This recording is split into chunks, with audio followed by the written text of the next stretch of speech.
First bite.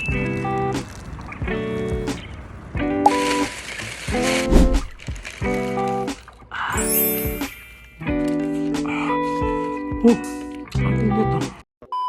Yo, what's up mga kadada? Welcome back again to my vlog. This is Mr. Dada Lopez and isa po akong OFW dito sa Saudi Arabia. So for today's vlog mga kadada, no, tara samahan niyo ko. Bibili akong pagkain which is ito po yung pinakasikat na pagkain dito sa Saudi Arabia na kinahiligan ng mga kababayan nating OFW dito sa Saudi Arabia. So mga kadada, tara samahan niyo ko. But before that mga kadada, no, kung bago ko pa lang dito sa aking vlog, don't forget to subscribe to my YouTube channel at Mr. Dada Lopez. And of course, meron din akong Facebook page at Mr. Dada Lopez. Paki-follow niyo na rin mga kadada. Maraming salamat. So tara, huwag natin patagalin pa. Umpisa natin yung video to. So mga kadada, lalabas na po tayo ng bahay. Bibilhin tayo ng pagkain. So mga kadada, no, sa mga nagtatanong anong klaseng pagkain to, ito po yung broasted. Basta makita nyo mamaya mga kadada. So masarap siya. So ayan naman, di naman kasi kadalasan na pagkain dito eh. Puro manok. Kulang na lang magkakaroon na kaming pakpak para lilipad na kami kasi palaging manok mga kadada. So yun nga lang, advice lang, wag palagi kasi alam niyo man pag manok. So wala na bang pagkain dito sa Saudi Arabia eh. Bukod sa mabilis, sa mura. So ayan mga restaurant dito sa labas ng bahay namin. So ayan yung Aza. So ayan meron dyan roasted chicken. Salam.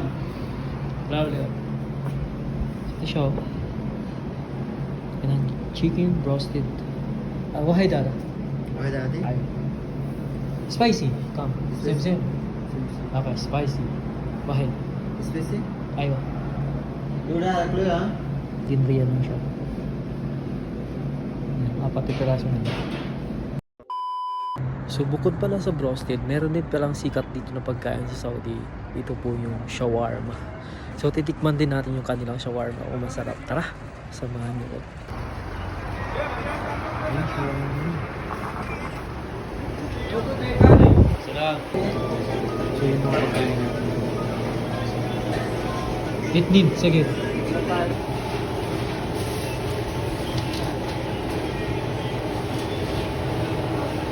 ito na yung shawarma.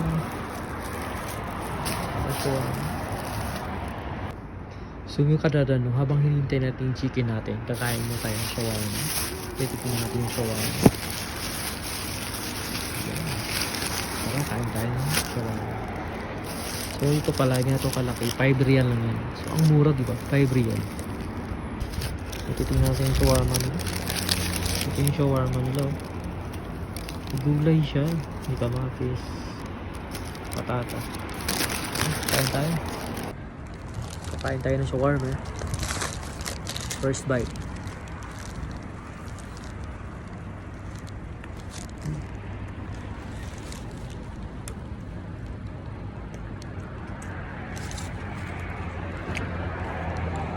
Masarap pa rin yung shawarma sa Pilipinas. Ano yung Turks? Ang sarap. Namiss ko yun sa Pilipinas. Ano kayo?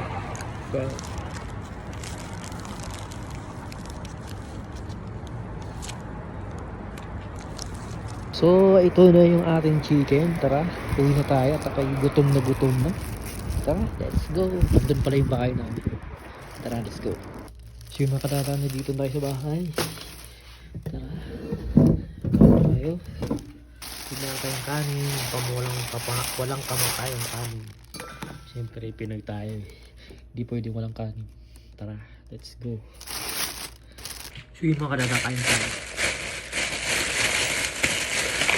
Meron siya kasamang tinapay. Yung tawag nila dito, kubus. Ayan yung itsura niya. Shoutout sa mga kababayan ng Pilipino na kumakain ito kasi mura lang. Piso lang to eh. 1 riyal lang to. Pero pag bibili ka ng broasted chicken, kasama ito siya. Kumbaga package na.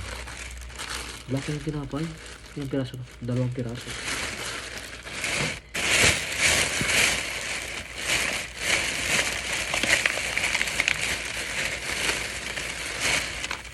Ito na yung broasted chicken. So bukod pala sa kabsa, nasikat na pagkain dito sa Saudi Arabia, kabsa. Ito yung pangalawa sa sikat na pagkain dito, yung broasted chicken. So tara na, muna tayong magdadadada dyan. Kain tayo. Ayan, kasama siyang fries. Ayan, chicken. Diba? Tikman natin fries.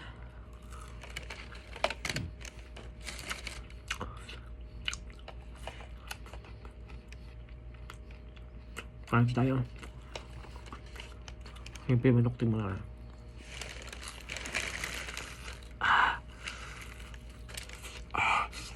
Oh, ang init oh. Sarap. Spicy ah.